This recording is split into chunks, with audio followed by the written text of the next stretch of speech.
नमस्कार साथियों, हिंदी नेटशाला चैनल में आप सभी का पुनः हार्दिक अभिनंदन है। आप सभी जानते हैं अपने इस चैनल पर हम हिंदी की उच्च स्तरीय प्रतियोगी परीक्षाओं की तैयारी करते हैं और इसी क्रम में हम पढ़ रहे हैं राम स्वरूप चतुर्वेदी का प्रसिद्ध इतिहास ग्रंथ राम हिंदी साहित्य और संवेदना का विकास। इतिहास ग्रंथ नहीं है, ये मूलतः उनके शोध पर आधारित है, हिंदी लिटरेचर से संबंधित है और बहुत ही बेहतरीन है आधुनिक काल की तैयारी के लिए। आदिकाल, भक्तिकाल और रीतिकाल को पढ़ने के बाद आज से हम आधुनिक काल को प्रारंभ करने जा रहे हैं। तो अब तक भले ही आपने कोई वीडियो मिस कर दिया हो तो कोई बात नहीं, यदि शुक्ल को आपने विस्तृत रूप से पढ़ रखा है तो, लेकिन आधुनिक काल के लिए यह बुक बहुत ही उपयोगी है, तो अब आप एक भी वीडियो को मिस न करें। आधुनिक काल जिसकी विशिष्टता को परिलक्षित करके आचार्य शुक्ल ने उसे ठीक ही गद्य काल नाम दिया है, भारतेंदु हरिश्चंद्र द्वारा प्रवर्तित माना जाता है। तो आचार्य शुक्ल ने क्या नाम दिया है आधुनिक काल को? गद्य काल। इसका प्रवर्तक किसे माना जाता है? भारतेंदु हरिश्चंद्र को। दो प्रश्न आपके तैयार हो गए। भारतेंदु का कृतित्व, जैसा पहले संकेत किया जा चुका है, संक्रांतिकालीन चेतना का रूप है। संक्रांतिकालीन चेतना क्या होगी? अर्थात मध्यकाल रीतिकाल का समापन बिंदु और आधुनिक काल का प्रारंभ बिंदु। कविता में उनका संस्कार है, गद्य में विचार। कल भी ये पंक्ति हमने पढ़ी थी, कल की क्लास जिसने नहीं लिया वो आज देख लीजिए। कविता में उनका संस्कार है, गद्य में विचार। तो संस्कारों में कौन सी आ गई? आपकी ब्रजभाषा रहेगी। गद्य के लिए कौन सी? खड़ी बोली। एक के लिए ब्रजभाषा को वे पकड़े हुए हैं और दूसरे के लिए खड़ी बोली को अपनाते हैं। फिर भारतेंदु के बाद तो खड़ी बोली ही हिंदी क्षेत्र की व्यापक काव्य भाषा बनती है और इसमें रचना करने वाले हिंदी प्रदेश के विविध जनपदों और बोली क्षेत्रों से संबद्ध रहे हैं। कैसे? देखिए, भोजपुरी के क्षेत्र से कौन आया था? भोजपुरी बोली के क्षेत्र से प्रसाद, प्रेमचंद्र और रामचंद्र शुक्ल, यानी आधुनिक काल के सबसे बड़े कवि, नाटककार, उपन्यासकार और आलोचक। अवधि, निराला और भगवती चरण वर्मा। बुंदेली के क्षेत्र से आए मैथिली शरण गुप्त, वृंदावन लाल वर्मा, राम कुमार वर्मा। हिमाचली क्षेत्र से आए चंद्रधर शर्मा गुलेरी। पहाड़ी क्षेत्र से आए सुमित्रा नंदन पंत और ईला चंद्र जोशी। ब्रजभाषा का संस्कार लेकर आई महादेवी वर्मा। इन सभी आधार बोलियों का वैविध्य आधुनिक हिंदी काव्य भाषा में रचा गया है।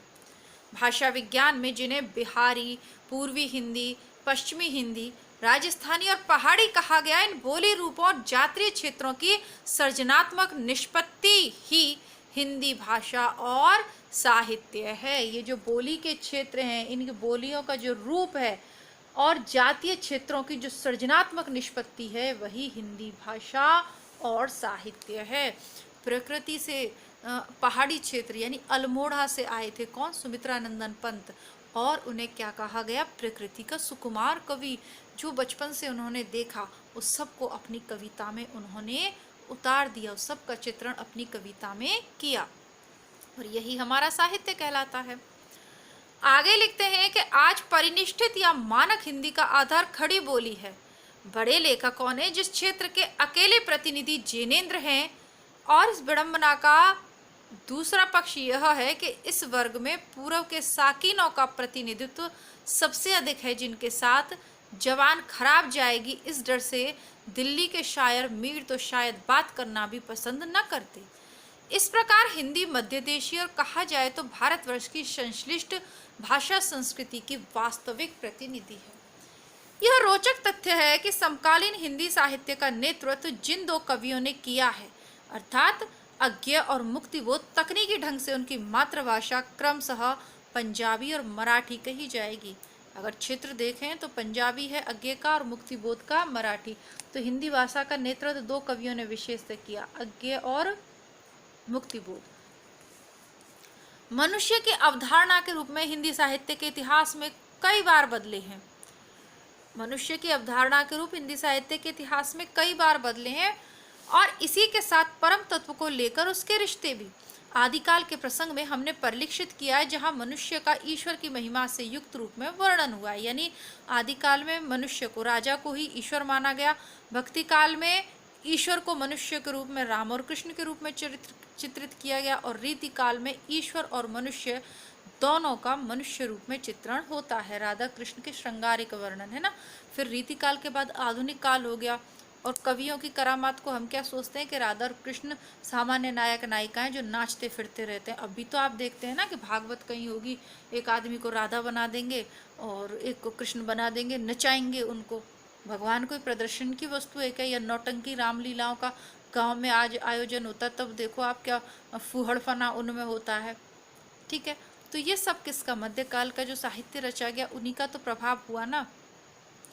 आधुनिक काल में आकर मनुष्य सारे चिंतन का केंद्र बनता है और ईश्वर की धारणा व्यक्तिगत आस्था के रूप में स्वीकार होती है। आधुनिक काल में क्या होती है कि सारे चिंतन का केंद्र कौन बन गया? मनुष्य, और ईश्वर की धारणा व्यक्तिगत आस्था के रूप में स्वीकृत होती है। साहित्य या की कलाओं में उसका चित्रण प्रासंगिक नहीं रह जाता। ईश्वर की जो धारणा है वो आपकी व्यक्तिगत आस्था का प्रश्न है, चित्रण का प्रश्न नहीं है। वो चित्रण किसका होगा? मनुष्य के मनोविकारों का। मनोविश्लेषणवादी बाद में साहित्य लिखा गया। मनुष्य के मन की धारणाओं, मन के विचारों, मन की अनुभूतियों का चित्रण आधुनिक काल में हुआ। ईश्वर, कौन से ईश्वर को मानोगे, कौन से धर्म को मानोगे, ये व्यक्तिगत बात रह गई। साहित्य या कलाओं में उसका चित्रण प्रासंगिक नहीं रह जाता। इसी का परिणाम यह देखा जा सकता है कि प्रेम और भक्ति, लौकिक और अलौकिक संबंध जो अभी तक या तो अलग अलग अनुभव थे या कभी कभी एक दूसरे का संस्पर्श करते थे, अब उनका अंतर आधुनिक काल में आकर विलीन हो गया है। रविन्द्रनाथ ठाकुर की गीतांजलि में 1910 और 1912 में जब उसके नीरव पदचाप का उल्लेख होता है, जो आता है बराबर आता है, तो यह पदचाप प्रेमी और परम तत्व दोनों की है। कई बरस बाद प्रसाद जब अपनी पहली महत्वपूर्ण काव्य कृति झरना का समर्पण लिखते हैं 1917, 1917 और 1928 का समर्पण लिखते हैं। अब देखिए, प्रसाद बस प्रसाद ही है ना। प्रसाद का काव्य जब पढ़ते हैं तो सामान्य कविता प्रसाद ने लिखी नहीं है, बहुत गहरा गंभीर प्रसाद लिखते हैं ना, उच्च कोटि का उनका काव्य है। हृदय ही तुम्हें दान कर दिया, क्षुद्र था उसने गर्व किया, तुम्हें पाया अगाध गंभीर, कहाँ जल बिंदु कहाँ निधि क्षीर। हमारा कहो न अब क्या रहा, तुम्हारा सब कब का हो रहा, तुम्हें अर्पण और वस्तु त्वदीय, छीन लो छीन ममत्व मदीय। तो यहाँ भी समर्पण का पात्र प्रेमास्पद और परम तत्व दोनों हैं। काव्य के स्तर पर यह समझना आसान है। काव्य के स्तर पर, एक सेकंड रुकिएगा, थोड़ा सा इसको सेट करते हैं, फोन ठीक से सेट नहीं हो पा रहा आपकी बुक के साथ।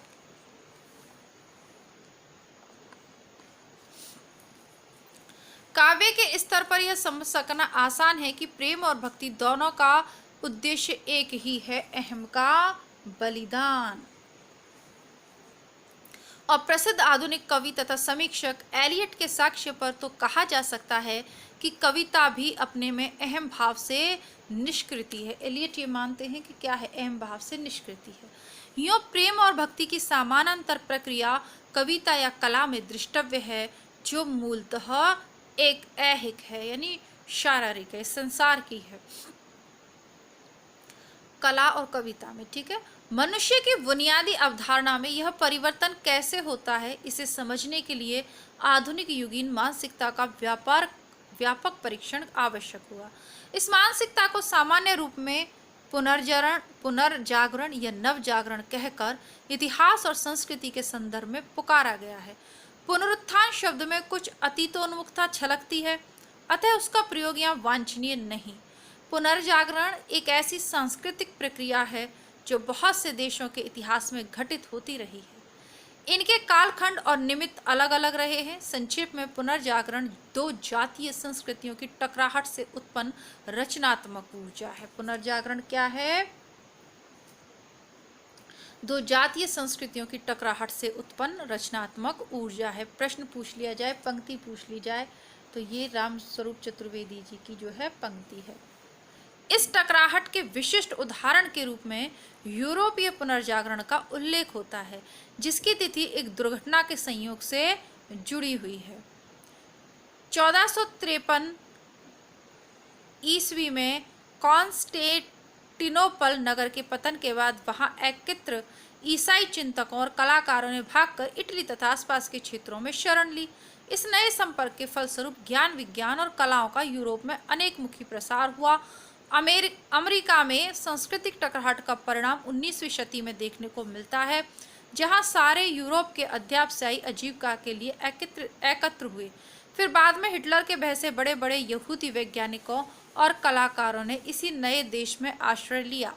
भारत के संदर्भ में पुनर्जागरण 19वीं शताब्दी से आरंभ माना जाता है।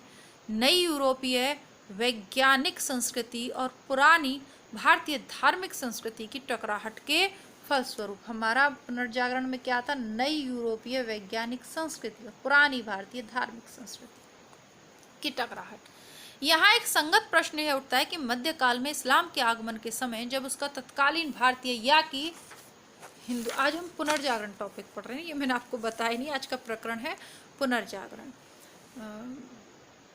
अच्छा, इसके अलावा आप लोग इसे तो ध्यान से पढ़ ही रहे हैं।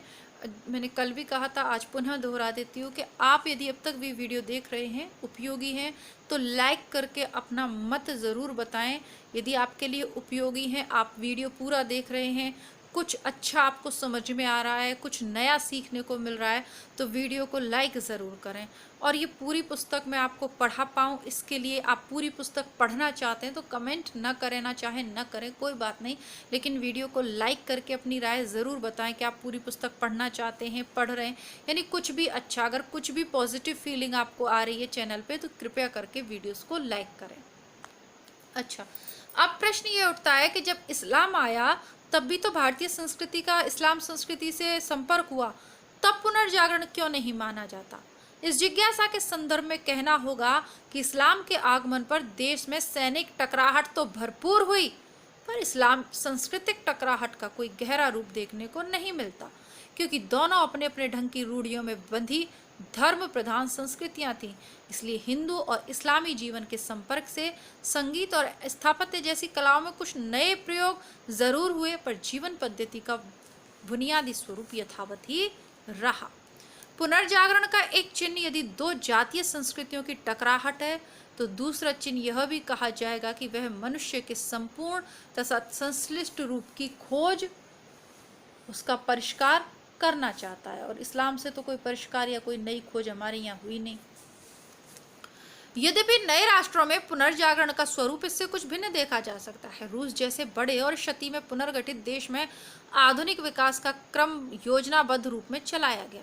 अमेरिका में इस प्रकार की सजग योजना व्यवहारिक रूप में भले ना रही हो, पर वहाँ के मनुष्यों की दृष्टि भी कुछ ऐसी ही प्राथमिकताओं के क्रम में बंधकर चली। दूसरे अमेरिकी राष्ट्रपति जॉन एडम्स ने 1870 ईस्वी में पेरिस के अध्ययन काल में वहां से एक पत्र स्वदेश को लिखा, जिसमें अपने विचारों को इस प्रकार सूत्रबद्ध किया: मुझे राजनीति और विग्रह का अध्ययन करना है, जिससे मेरे बेटों को गणित और दर्शन पढ़ने की सुविधा हो। मेरे बेटों को पढ़ना चाहिए गणित और दर्शन, भूगोल, प्राकृतिक इतिहास, स्थापत्य, संतरण, वाणिज्य और कृषि, जिससे फिर उनके पुत्रों को अधिकार मिले कि वे चित्रकला, कविता, संगीत, स्थापत्य, मूर्तिकला, पट निर्माण और चीनी साजी सीख सकें। इसके विपरीत भारत की दृष्टि सर्वांगीण विकास की रही है। प्रसिद्ध पत्रकार लुई फिशर ने महात्मा गांधी के बारे में लक्षित किया था कि अपने जिस समाचार पत्र के अंक में गांधी ने क्रिप्स प्रस्ताव को अस्वीकार करते हुए संपादकीय लिखा था, उसी में नीचे उन्होंने दूसरा संपादकीय मूंगफली के उपयोग पर लिखा था। क्रिप्स प्रस्ताव अपनी जगह निश्चय ही महत्वपूर्ण थे, पर मूंगफली के उपयोग अपनी जगह कम महत्वपूर्ण नहीं हो सकते। तो ये हमारा आज की कक्षा रही। अब कल की कक्षा का मूल विषय ही पुनर्जागरण रहेगा। इसमें स्वामी दयानंद सरस्वती, विवेकानंद सबके विषय में पढ़ेंगे। आज लगभग आधुनिक काल का हमने प्रारंभ समझा है कि आधुनिक काल जब भारत में प्रारंभ हुआ तो विदेशों के विचारक क्या सोच रहे थे, वहाँ के राजनेता क्या सोच रहे थे, वहाँ क्या चल रहा था, तो किस तरीके से सांस्कृतिक टकराहट हुई, विचारों का आदान प्रदान हुआ, ये सब हमने आज की इस छोटी सी कक्षा में समझा है। वीडियो को बहुत लंबा मैं नहीं रखती हूँ, 10-15 मिनट का, हालांकि 10-15 मिनट के वीडियो के साथ किताब को पूरा करना बहुत असंभव हो जाएगा, लेकिन आगे जब कवि वगैरह प्रारंभ हो जाएंगे तो मैं 30-30 मिनट की भी आपकी क्लास लूँगी। क्या आप सब लोग 30-30 मिनट की उस क्लास के लिए तैयार हैं? कमेंट बॉक्स में आप अपनी राय ज़रूर लिखिएगा, क्योंकि जो थोड़ा सा नए विद्यार्थी हैं उनको ये चीज़ें कठिन लग सकती हैं। इसीलिए मैं बारंबार कह रही हूँ, सबसे पहले आप शुक्ल की बुक को पढ़ने के बाद इस पुस्तक को प्रारंभ करें। अभी तक नहीं पढ़ी है तो प्लेलिस्ट से 3-4 वीडियो आप शुक्ल के देख लीजिए, है ना, और आधुनिक काल जहाँ प्रारंभ हो रहा है वहाँ से देख लीजिए और फिर इसको प्रारंभ करिए, आपको थोड़ा ईजी लगेगा। आशा करती हूँ अब तक चैनल से आपने शुक्ल की बुक पढ़ ली होगी। वन लाइनर के रूप में यदि आप अभी निकटवर्ती प्रतियोगी परीक्षाएं MCQs वगैरह देखना चाहते हैं तो वन लाइनर के रूप में गोविंद पांडे, सरस्वती पांडे को पढ़ लीजिए। इसके अलावा पहली बार साहित्य को बिल्कुल ही आपको नहीं समझ में आ रहा है तो सबसे अच्छा तरीका है, जहाँ ये सारी चीज़ें जो इसमें थोड़े कठिन शब्दों में, एक और बुक है हिंदी साहित्य का सरल इतिहास। मार्केट में नहीं मिलेगी वो वाली जो इस चैनल पे है, मार्केट में बहुत सारे सरल इतिहास मिलते हैं लेकिन वो नहीं मिलेगी। उसमें ये जो 19वीं शती का जो प्रारंभ है ना, पुनर्जागरण, इस टॉपिक को आप पढ़िए, बहुत इजीली समझाया है। डिस्क्रिप्शन बॉक्स में मैं बुक का लिंक दे दूंगी, है ना। टॉपिक आप प्लेलिस्ट से देख लीजिएगा, प्लेलिस्ट ओपन करेंगे उस बुक की तो सारे टॉपिक आ जाएंगे, वहाँ आप देख लीजिएगा। समझिए, समझ के आगे बढ़िए तो बहुत आपके लिए आसानी होगी। फिर चाहे आपको व्याख्यात्मक लिखना हो या MCQs छांटने हो, यदि कॉन्सेप्ट क्लियर हो जाते हैं तो आप इजीली पेपर पास कर लेंगे। मिलती हूँ पुनः इसके आगे के भाग के साथ और आत्मकथा मुर्दहिया या राग दरबारी उपन्यास के साथ, और नेटशाला बुकशाला चैनल पर। नमस्कार।